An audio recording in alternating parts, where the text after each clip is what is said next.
In this first section, we're going to look at what language is.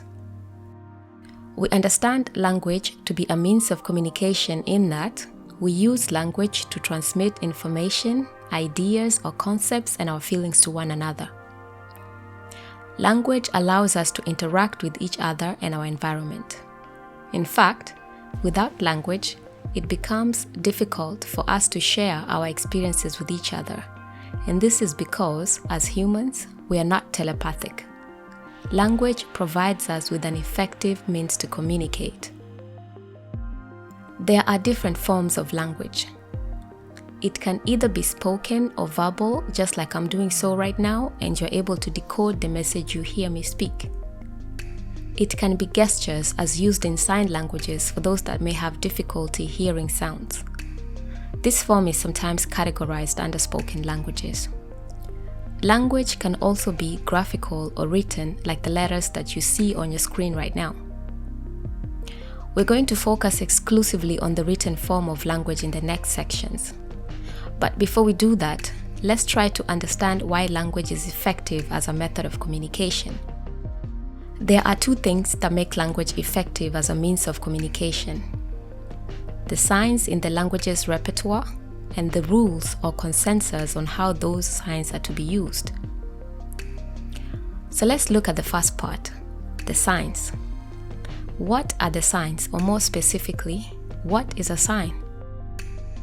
A sign consists of three things: form, meaning, and the link that ties the form to the meaning. The form is the signifier. The signifier can be a sound pattern or a written pattern. The meaning is the concept that the form points to. That is the signified. The form and the meaning are linked together, creating what we know as a sign. Now let's go a little bit further by looking at an example of a sign. In my mind, I conceive this concept that you see on the right. This concept is given a form, and in English, this form has a written pattern noted with the letters or characters E-L, E-P, H-A-N-T, and a sound pattern of elephant. This concept and this form are tethered or glued together by the link you see at the top. All these three make up a sign, and in this instance, an English sign.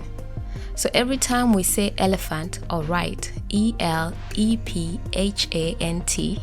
we are referring to the concept you see on the right.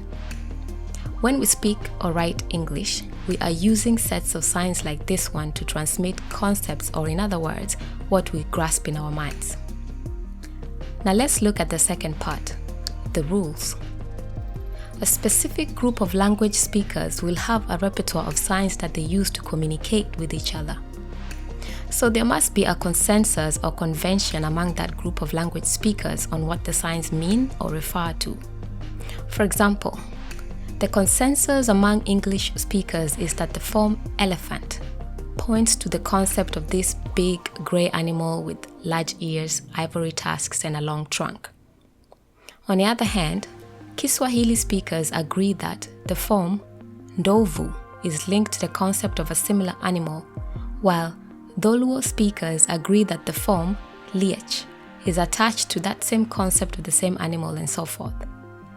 Each language community have their own sets of signs that they use, and among them, there is an agreement on how each sign's form and meaning is linked. This agreement or consensus allows for successful encoding and decoding of messages. That is how language works. Language is a system of signs used in a structured and conventional way to transmit meaning from one person to another. So, in this section, we have learned the basic fundamentals of language. We have learned that language is a system of signs. Each sign is made up of three things: form, meaning, and the link that ties the form and the meaning together. We've also learned that language can be written or spoken. Different communities may have different sets of signs that they use for communication, and we give these sets of signs names like Kiswahili, English, Chinese, and so forth. The consensus among a group of people regarding the sets of signs allows for successful encoding and decoding of the signs. This is how language works.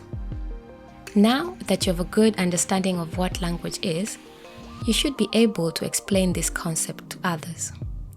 You can also test your understanding by going through the short quizzes that follow. Once done, feel free to go to the next section where we're going to look at the written language, or what we know as writing systems.